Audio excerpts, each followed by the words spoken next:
So let me start the presentation, and then because I think you are going to speak throughout the meeting, so at least I say something. Nah, that's cool, don't worry. Okay, so hello everyone. This is our second sector meeting. Today is Wednesday, the 4th of November, 7:30 in the UK, and today we're going to go through some fixed income bonds presentation, which Dan has prepared very well. And as always, if you have any kind of question, just put them in the chat or raise your hand to say something, or I mean you are absolutely free to comment or say anything at all.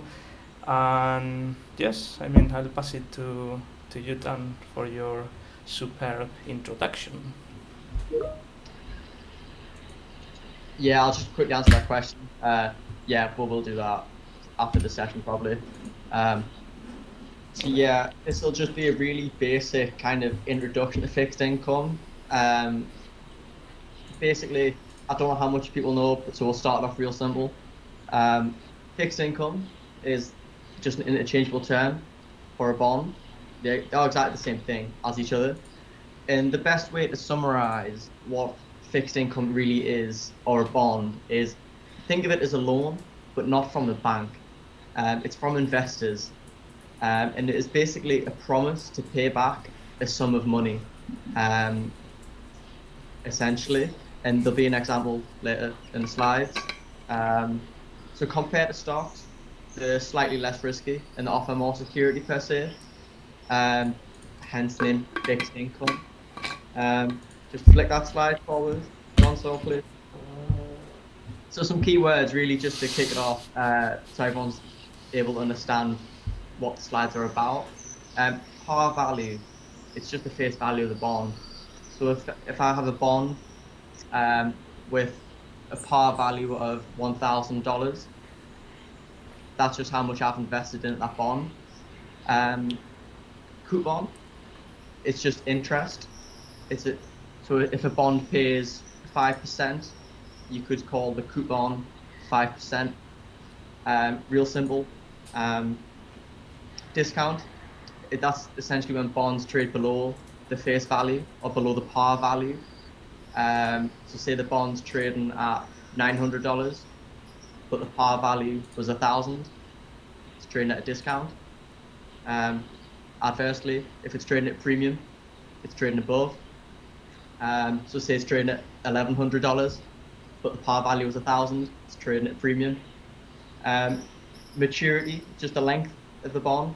So if I have a bond with a maturity of 5 years, it's just gonna be 5 years in length. Really simple.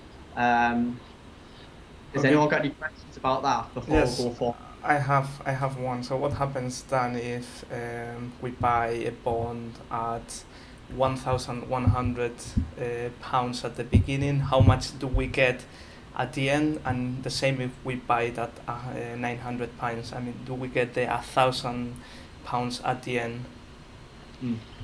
Yeah, so there's actually a work example in this going forward, and I'll explain it right then and there because it's really easy. But one more concept before we reach that example. It's called the time value of money. So just flick it forward, Gonzalo, please. Yeah, perfect. So ask yourself this: would you rather have £1,000 now or in a year's time? If you thought now, you'd be dead right, because the time value of money is a concept which states that money's worth less as time goes on, mainly for two reasons. One of them is inflation, and the other is compound interest. So as time goes on, currency is going to inflate, making it worth it slightly less. But the main one is the compounding interest. So by taking the money now, you have a year's worth of earning power. You can invest it, you can put in a savings account, you can do a lot of things. But the underlying point being is you have that year to collate the interest, to collate the compound interest, if you will. Whereas if you took the money a year later, you'd miss out on that. And so that is the time value of money in essence. Yeah, so really simple again, two types of bond, um, two main groups, government and corporate. You probably guessed from this one, government bonds are issued by the governments. So you might get gilts from the UK government, or you might get treasuries from the US government. Um, and then you've got corporate bonds, which is just bonds issued by a company or a firm. If Apple want to issue a bond, that will be a corporate bond. If the government want to introduce more debt to pay for COVID, then it'll be a government bond, for example. Um, However, there are different types of bonds that we will cover in a group that will pop into the group page on Facebook, but all really easy to understand and easy to follow. Um, so just Okay, click that Dan, one. just let me ask you something. Why would Apple want to issue a bond? Yeah, so Apple might want to issue a bond if they want to expand the operations, for example, and they might not have the cash on deck, for example. Obviously, that's not the case in real life, but there's several reasons why a company would want to issue a bond, maybe for expansion, to go into a different market, um, to maybe give themselves more security in a volatile economy where cash is more valuable. Um, the point being, yeah, go ahead. Yeah, good. And how about governments? Government. Yes, I mean, why would they want to issue a bond for? Yeah, so again, they might, in the case of a government bond, they might want to introduce more currency into circulation. Um, a prime example right now, if you follow the news, is America. Um, the Federal Reserve printed 6 trillion in order to start supporting the stock or the financial market, buying up assets. And the way they did that was by introducing bonds. So by creating debt for themselves that investors lend. Um, and that's a really good example, which is really relevant now. Cool. Yep. So continuing on, why choose government? Why choose corporate? Each of them carry their own risks, benefits, disadvantages, um, depend on your outlook as an investor. Government bonds are usually seen as safer because the government's way less likely to default on a repayment. But because of that, they carry a lower coupon or interest rate.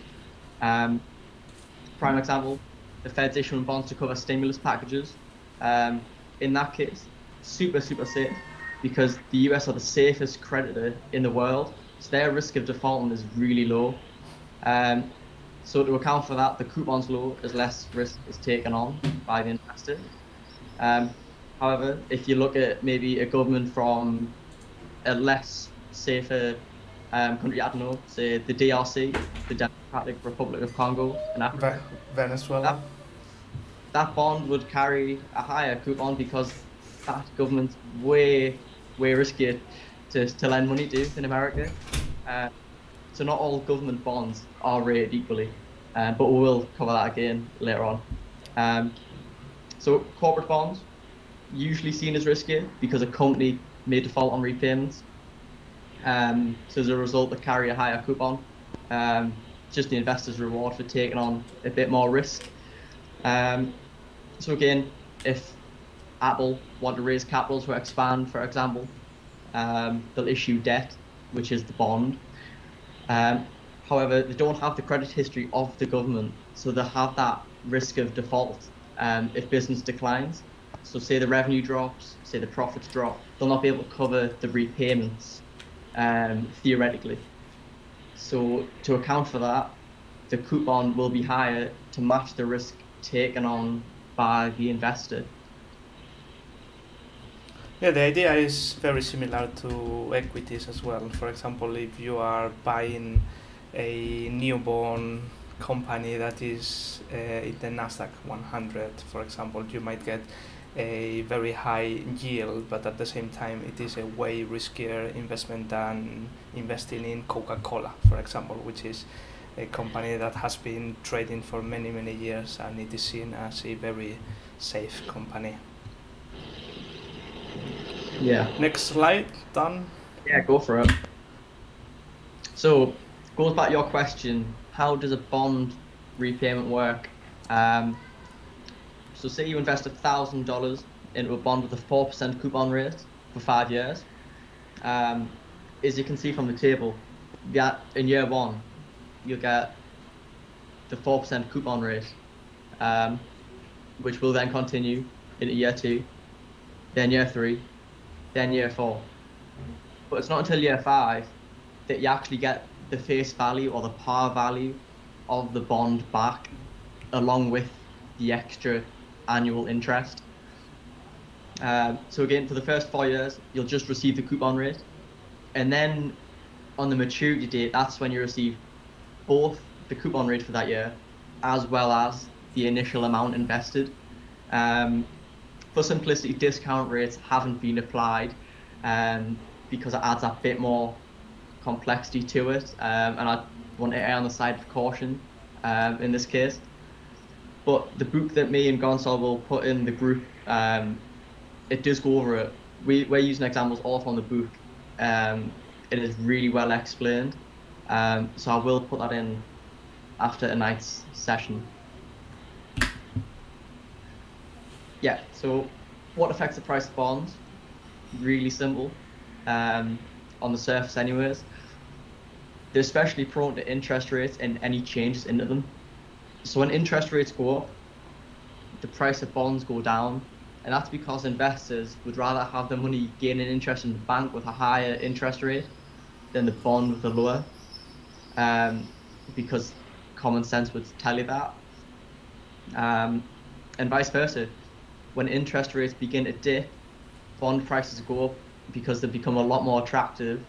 And that's simply because a bond is paying more interest than a bank account, for example, or a savings account. However, an important rule is that for every 1% change in interest rates, the change in price of the bond is equal to its duration. So, example, interest rates might go down by 1% on a 30-year bond. And because it's a 30-year bond and interest rates went down 1%, the price of the bond will increase by 30.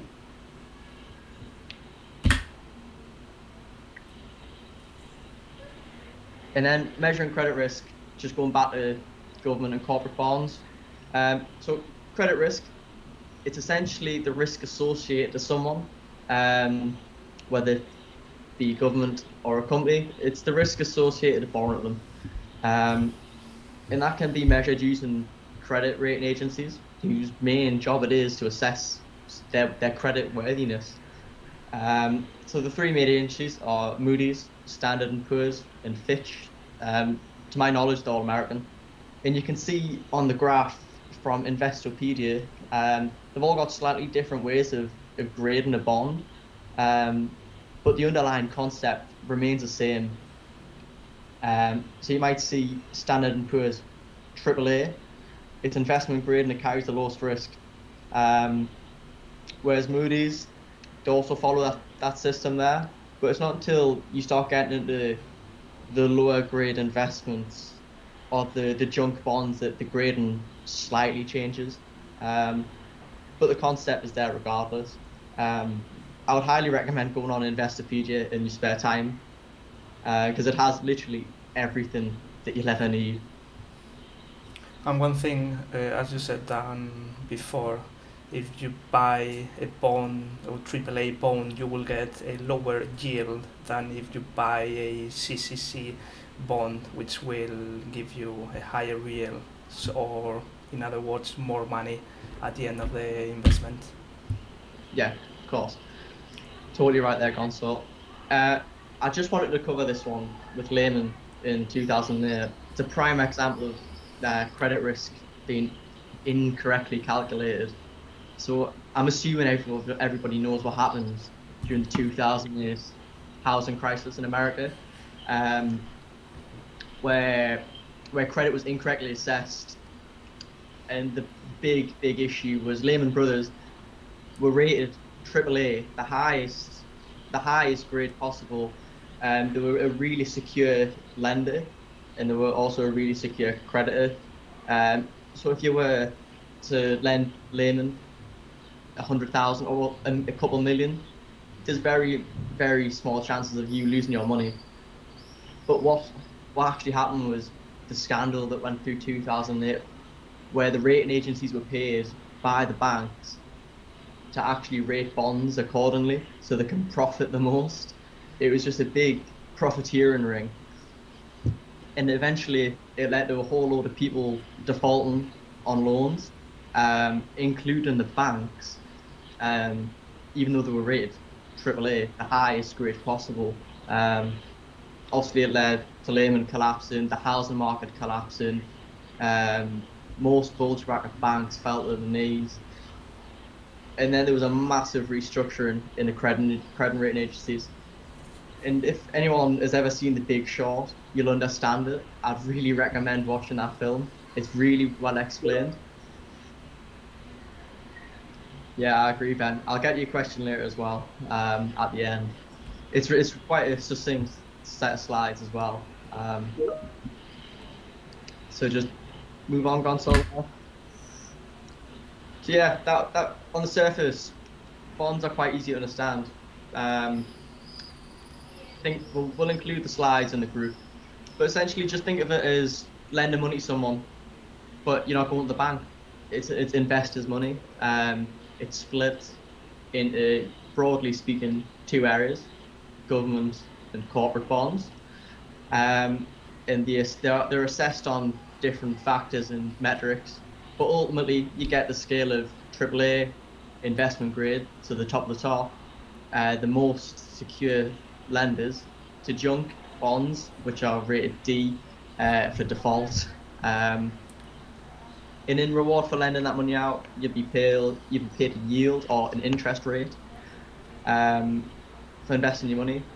And as described in that example of a bond repayment, you get the interest rate and you get your money back at the maturity, which is when the bond expires.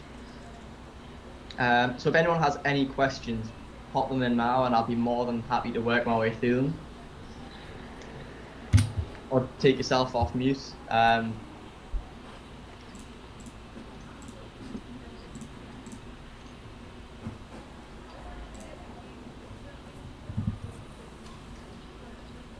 No questions? No? Cool? Great. All good? So let's move on to news. Yeah, definitely. It's been big. So first off, who's been following the election? Let's start that off. Put a little thing in the chat. Who's been following the election?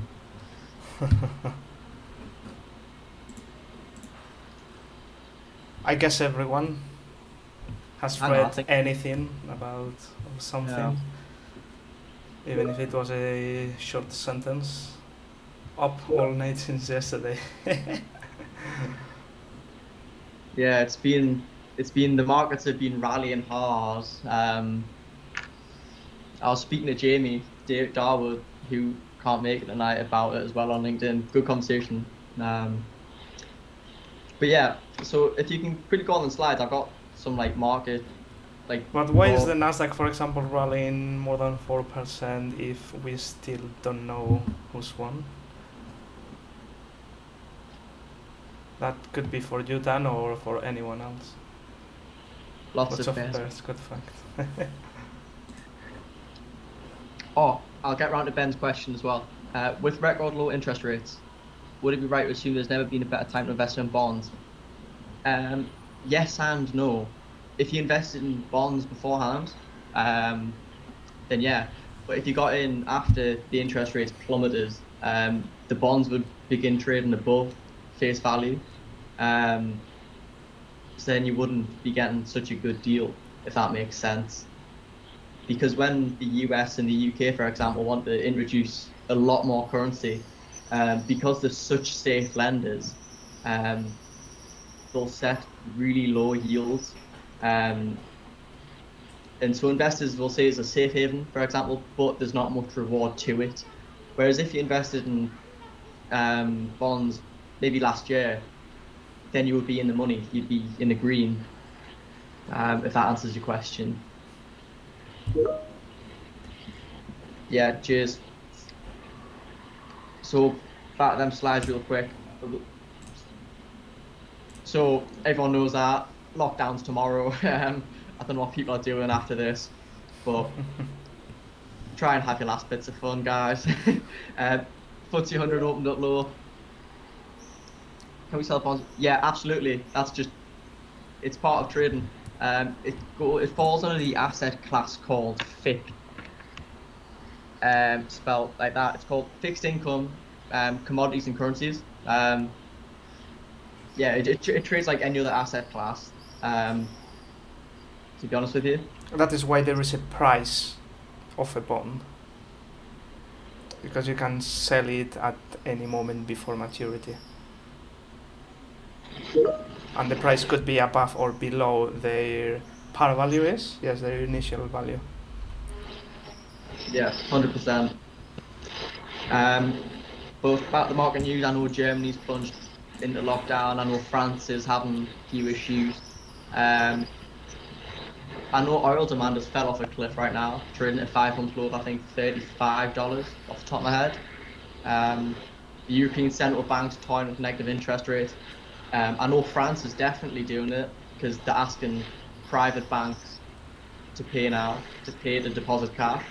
Bank of England have already begun asking the UK high street banks if they can do it too. Riots in Poland over the abortion laws, that's big. French riots over terrorism, England have upped their terror alert to the maximum now. India are still reporting shortages of shipping containers, which is really interesting. But to the main one, Biden-Trump election. The effects of this are literally endless. I don't know if anyone studies politics or PPE, or anyone has any good knowledge of it. Drop it in the chat, or take yourself off mute.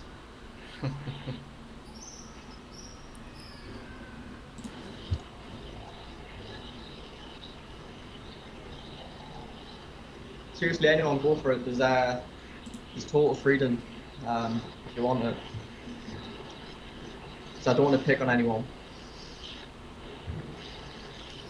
The thing is that I mean, I don't know, it will take some days until we really know the winner or not. And the thing is that I feel if Biden wins, Trump will do absolutely everything to make that Biden win, I don't know, look not of a win, something like that. And I mean, that's not going to be good for markets. But yeah, I agree. If it's going to be tight, the markets are going to react terribly, destroying the recent rally that we've had in the indexes like the Dow Jones and the S&P. Yeah, me neither, Ben. He's already started to lodge complaints about Michigan. He's already set up a lawsuit. Surprise, surprise. I know a lot of stores have started boarding up the windows now, expecting riots. So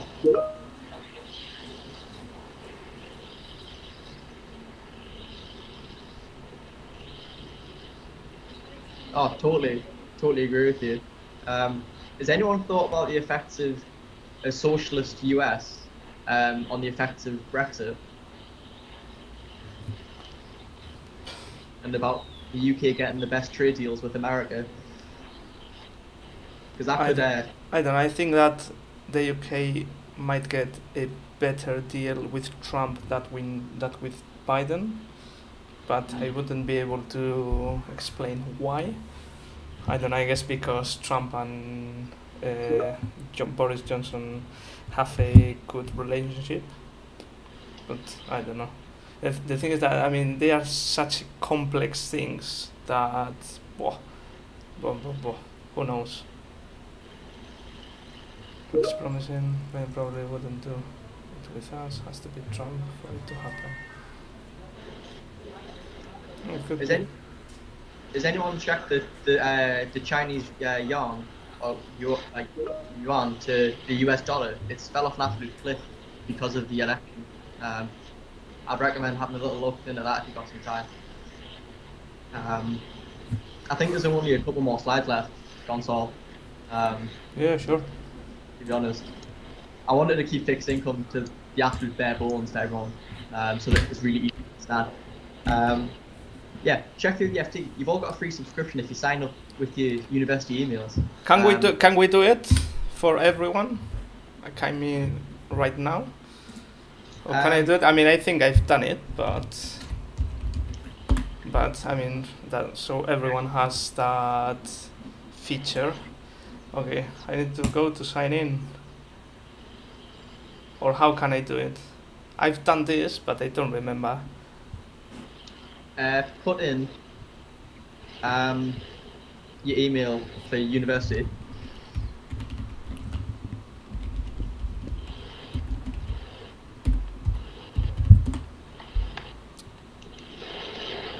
Yeah, so real simple.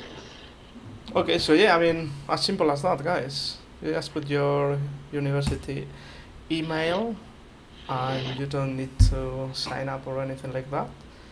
And I guess that you have a premium access to the FT. Okay, so US election on knife edge as battleground states count votes. Okay, so at the minute 248 for Biden, 214 for Trump, but I guess that there are still important areas that haven't been counted.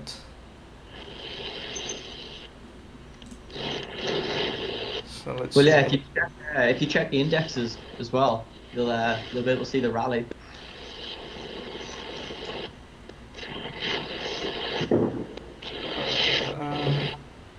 Oh, we have here a nice map. Okay, so the red dots are Trump's wins. Okay, and there's here state, another one here. Oh, these two are quite important. This one not much.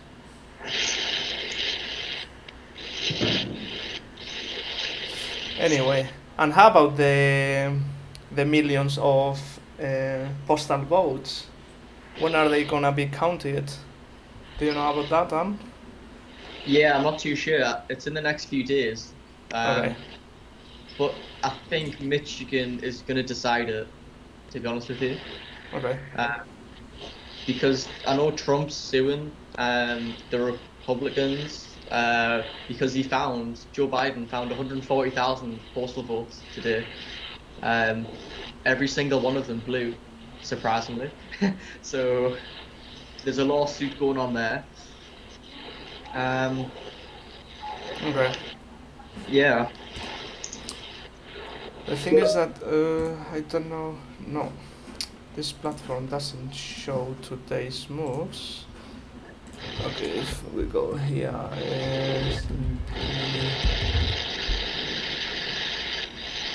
Oh, hang on.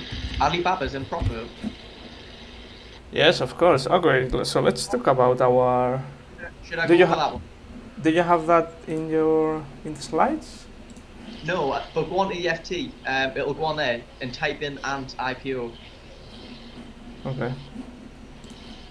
Right, guys. I placed a trade yesterday on behalf of the group. So Ant IPO owned by Jack Ma. Jack Ma owns Alibaba, and Ant is going to IPO, and it is going to be the biggest ever IPO in history. Getting valued at 35 billion, I believe, making the company worth 313 billion in total, making it the most valuable in the world, above Saudi Aramco, which is a Saudi oil firm.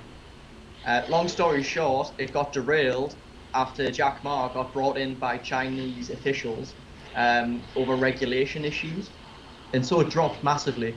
So I took a position at 283. And then I upped it again at 285, and then I averaged up again to 290, owning 700 shares. I'm expecting. So you bought the position in 3 times. Okay, you're good. Yeah. So I'm expecting Jack Ma to get the train back on the rails. because someone of his worth isn't going to let this happen. The IPO, I think, will go ahead. Okay, so actually let me explain what you did. Okay, because if I had it, okay.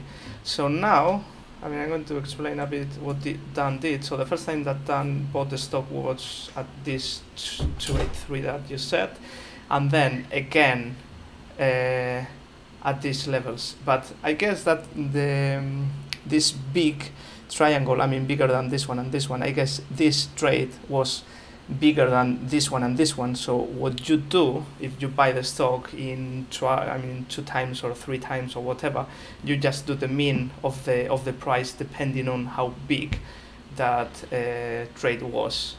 And our mean price right now is at 290 and the current price is 295, and because 700 stocks is 200, no, how is it? How can I see that? How much money it is? Okay, $207,000. So it is making us $3,600 in profit. And then we have the Walmart trade, the one that I explained last week, which we put this Monday. And yes, again, I mean, this one was just a 200, was it 200? No, stocks was 600, yeah. And at $140, it is right now 142, so it's making us $1,200. Something that I want to say is that it might seem that we are making a lot of money with this almost $5,000 up, but the thing is that this $5,000 up is less than 0.5% of our whole capital, so it's not that much. I mean, we will probably see groups. I mean, if we want to win this, we will probably need to make at least 100,000, so maybe a 10% of our total capital. So we should start increasing our capital invested very, very soon if we want to win this. So, I mean, what I don't want to do is to have a few stocks with big chunks of money. I would rather have 10 stocks and that divided by 10 or whatever it is, the million euros that we have. So, yeah. I was just going to say there, can you bring up Neo as well? On Andy. No, the thing is that we couldn't find it. Try it again. I think it's on the New York Stock Exchange, so NYSE. Because Ben put a little comment in.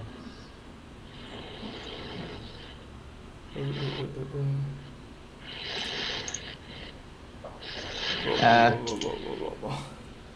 think it was down there somewhere. Yeah, there.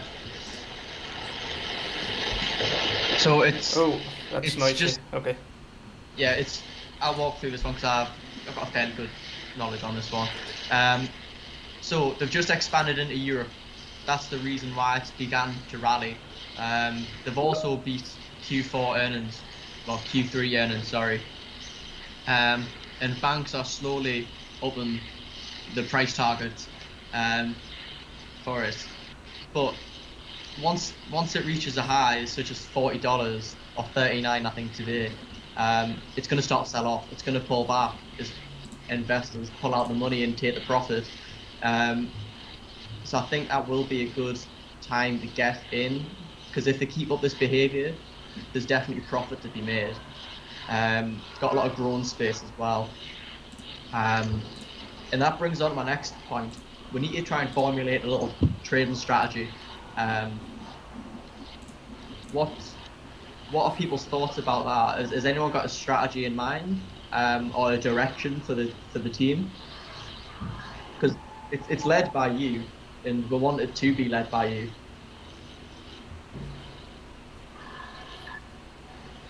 does anyone have any idea or any company in mind or index that they think it might do well, so we can invest in it? I have two stocks in mind. Great, on it. So if you feel comfortable. yes, I mean, I'll put just them in the chat or turn on your oh, good. Hi guys. So tell us what your fund. Could I share my screen? I mean, Absolutely. It's nothing but just a slide here. Yeah. I think you should give him admin rights. Yeah, one sec. I'll try and do that now. It's nothing much really, just two stock that came into my mind. I've been following for quite some time. Cool. Yeah. That's what we need. So you can share your screen. Yeah.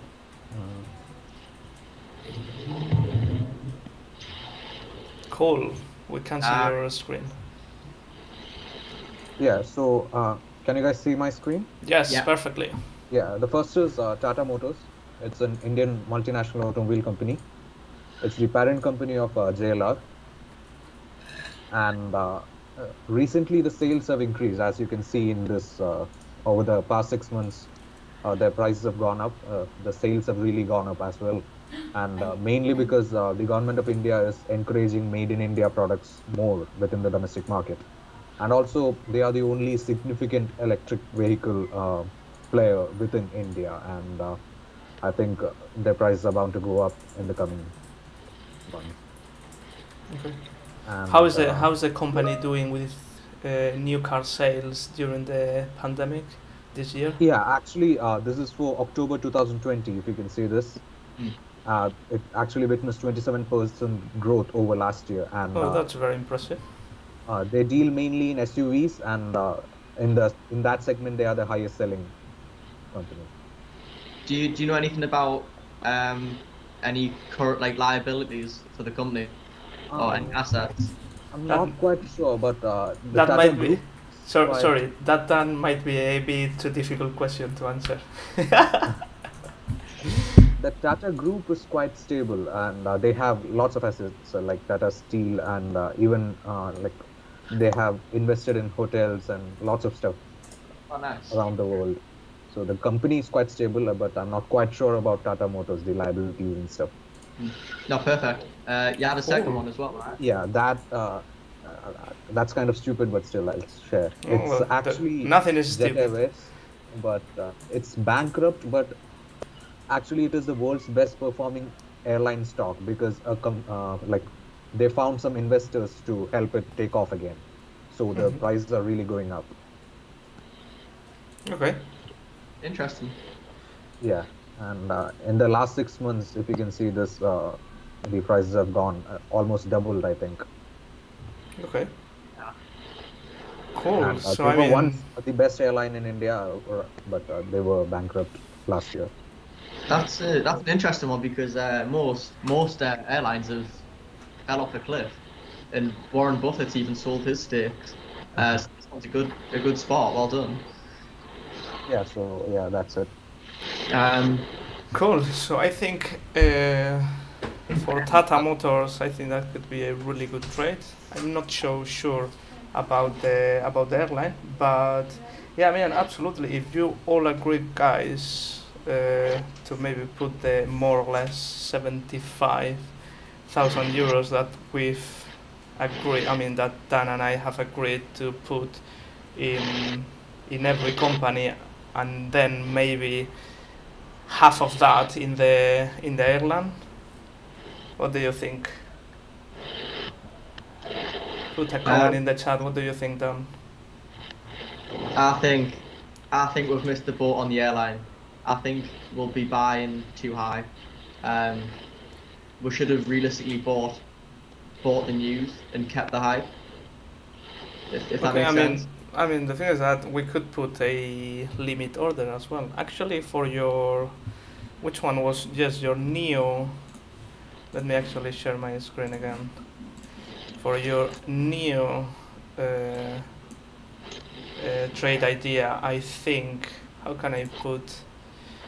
I think rather than buying right now, I think we should put a limit order in this area, Yeah. because the price could perfectly come this down and then, I don't know, do water or do something there. But I think if we buy in this area, it will be way more difficult to get some money, which is something very similar to the idea that I have for the Indian airline. So what do you think, guys? We need your opinions. We need your opinions. This is not a just two people group. So what I mean, Tata Motors, yes, perfectly. We can put that trade tonight or tomorrow morning. I can do it. But for the airline, what do you think, guys? Or does anyone else have any other trade idea? Yeah, Ben has one. Oh, hey, can you guys? Yes. Can you guys hear me? Yes. Yeah. It's something that I mentioned last week, actually, Dan, and I think it was about Aston Martin. And at first glance, they do have quite a lot of debt, but it's a company I've been following for about 6 months now, and I've been invested in it for the entire duration. And over that 6-month period, I've just spent that time of kind of observing the stock, observing like how the market reacts, how they operate really.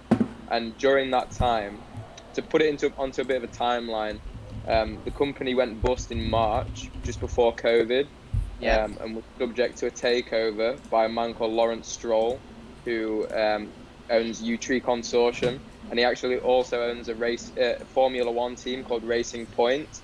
So I think he's obviously spotted an opportunity with the Aston Martin branding there, and he basically he saved the company. He's invested about 500 million of his own money, and basically saved the company. And since then, he's brought in a financial director called Ken Gregor, I believe his name is, from Jaguar Land Rover, a CEO called Tobias Mers, who comes from AMG, Mercedes AMG, German. Like, he loves the efficiency, and he's also brought in a lot of private investors.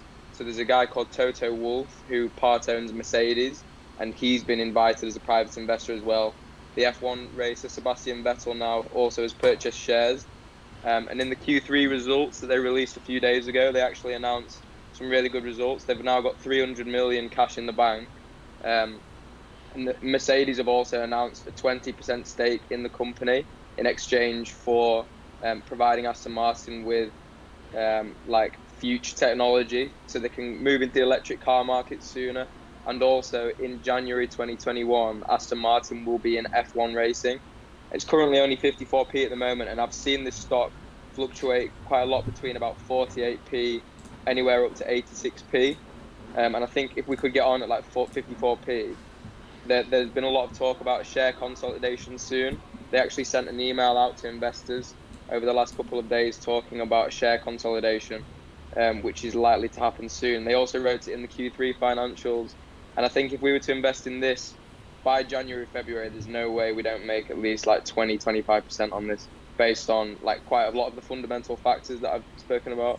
I could honestly go on all day talking about this, but even just the branding of Aston Martin, I think some of you guys know, this sort of prestigious company at that price, like every time I drive past an Aston Martin, I remember why I invested in the first place.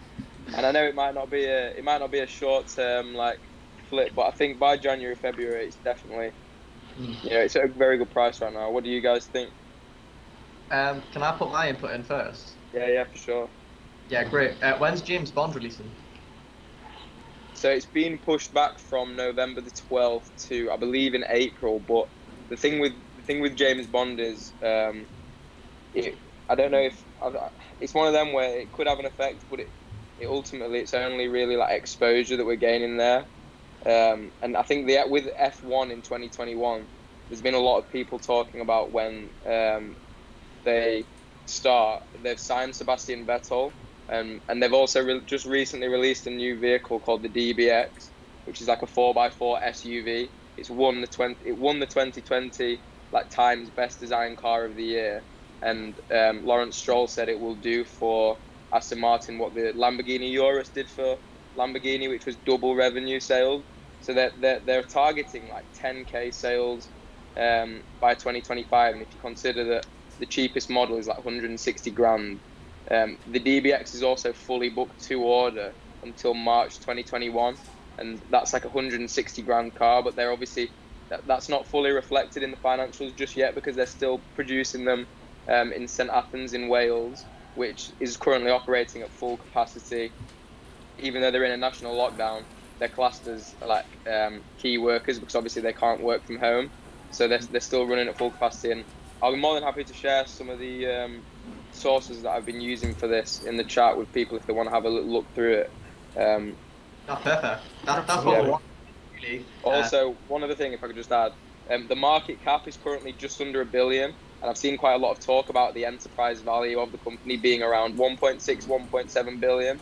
So I've seen a lot of talk about the potential re-rate coming in soon around the same time as a share consolidation, and I think we're in a position now where 54p, there's not really any way we could lose money on it, you know. What's the support level at Gonzalo on Xanthi? Because if it's not going to drop to the floor, sorry, then, just a second. Because it's already went bankrupt. How low did it go in March? I mean, probably. So it went. Probably, Yeah, when Lawrence Stroll took them over, they've got loads of investors in now. He's invited loads of like private companies basically. I think Mercedes basically stated that their entry level was 62p. So for some reason, I've just got a feeling it's not going to like go higher than that until they've taken their stake. Okay. So I think we've got a bit of time. Cool. Yeah. No, I mean, That's an that idea. is another perfectly good trade to put on. Yeah, I think it's very low risk. That was partly the reason why, because I've only just recently started trading myself, and because it was so low, I've just like continuously bought while the price has been low. So my risk of exposure, my average share price is only 51p. So, you know, I haven't taken any profits yet because I've just spent the time observing it, but you know, there's not really much to lose. And that the low there that you're on there, that was like when COVID just started and when they went bust before the takeover. Because Lawrence Stroll, this guy, he owns a U-Tree consortium. He basically led like a £600 million takeover, and it's weird because whenever they've done like a share dilution or they've had to raise finance, they've done it instantly. They've never struggled to raise that finance. So, Yeah, that's Cool. interesting. yeah. That's a good stock pitch, I can't lie. Oh, thanks. Appreciate that. I've got a feeling as well they're going to get taken over by Daimler in about 3 to 4 years. And they're looking to go electric mid to late next year as well. They have to. Sorry, go ahead. No, carry on. Yeah, what's everyone's thoughts about like adopting like a renewable energy kind of like electric vehicle approach, like trading strategy? Like create a portfolio based around renewable energy and like green energy, ESG, and electric vehicles, because it's got a lot of market space to go into, and a lot of people will slowly turn over into that. Yeah, I definitely think we could put like a portion of the account towards like companies like Neo and Aston Martin and stuff. I think it'd be good. Does anyone in Tesla? does anyone think lockdown is going to end on the 2nd of December as well? Because there could be a potential short in the FTSE. I feel that the lockdown might go until that date or even a week more, but that people will be allowed to travel during Christmas and probably back to lockdown after Christmas. Yeah. Just a quick one. Haley, Xpen is up 20%. Do you know why? Because I didn't catch that rally. I think it was I think it was again to do with increasing production. All right, fair enough. It's Chinese, right? Yeah, it's another Chinese electric vehicle company. I'm starting to see a bit of a pattern in like the sense that the Chinese economy is starting to recover a lot quicker than the rest of Europe. So we could build up a bit of Chinese exposure to get some gains over European stocks. We could maybe match a European short with like a Chinese long. Okay, so as a summary, actually done one important thing for you. We need to invest 200k in fixed income. So have you thought about that? I mean, what we can buy on ex-ante? I'm researching it. Okay. I've been having some fixed income. And that goes to everyone. Feel free to have a look at fixed income because we need 20% of our total capital into that. Okay. So, what's a short? So a short, for example, if the thing is that most of the time investors want to buy a stock because they think the price of the stock might go up from this 0.61, for example. So they buy the stock if they buy it right now because they think it will go, for example, to 0.8. So they are making their money, but it could be that the company is doing very bad because their revenue or sales or whatever it is going down every year. So if you think that from this point the price of the stock will go down to 0.3, so you short the stock, which is if the stock goes down, you are making money there. It is always way riskier than buying a stock, but I mean, it is something very common among professionals to short the stocks as well. Yeah, pretty much. Follow up on what Gonzalo said. You can do two things in trading. You can go long or you can go short. If you want to go long, you think that the company's price will go up based on whatever you research. Opposite to that is going short. You think the company's price will go down. It's a bit of a complex process where you borrow a share and then you buy it back, and I'll be happy to explain it. But essentially, you go long, you think the price is going to go up. You go short, you think the price of the company will go down. I hope that's as clear and concise as possible. Okay, so what we're going to do, I mean, we have 2 more minutes. We're going to buy TATA, we're going to buy Aston Martin, we're going to buy with less amount the Indian airline. And can you please highly do a bit more research of that Xpeng for next week? Actually, not next week because it will be in 2 weeks' time. But can you please do a bit more research about that, and you can explain to us in 2 weeks' time what is the what the company does and all of that, and then we will decide what to do with it. All right, I think. Okay. Do you want to just throw up the last slide of the presentation? Absolutely. Please? Yeah, cheers, man. The very last one. We've done that one. Great ideas. Yeah, let's get the stonks. Like, come on, let's do something. We've got to win this. We can't come second or third or fourth or fifth. We've got to win it. Yeah, let's go, team. I think we've got it. And we've got 1 minute left. So I know the group chat was briefly mentioned. We will create a group, but we need a name for it. So if you can create a name and pop it on the Facebook page, we'll name it that. So get creative. We want to involve you as much as possible. So no holds barred. Name it whatever you want. And I think that wraps it up, Gonzalo. Yes. Yeah. Yes. Okay, so I think we have to say that there will be a fund meeting. Just a second.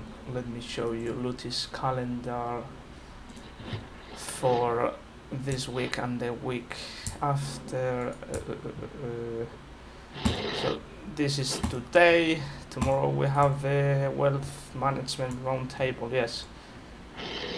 Okay, this is anyway. So next week, Tuesday more wealth management. Wednesday next week, I don't know the time, but it will be the second fund meeting, and then next Thursday investment banking roundtable, and then a similar second round of the investment banking Tuesday and Thursday, and then amplified trading 3-hour slot. This is really good, guys. I mean, I would really recommend you to take part in that amplified trading, which means that I don't know when we will do our third sector meeting, because I can see here that the third fund meeting will be Tuesday the 24th, but it will probably, I mean, we will see at what time this amplified trading seminar is.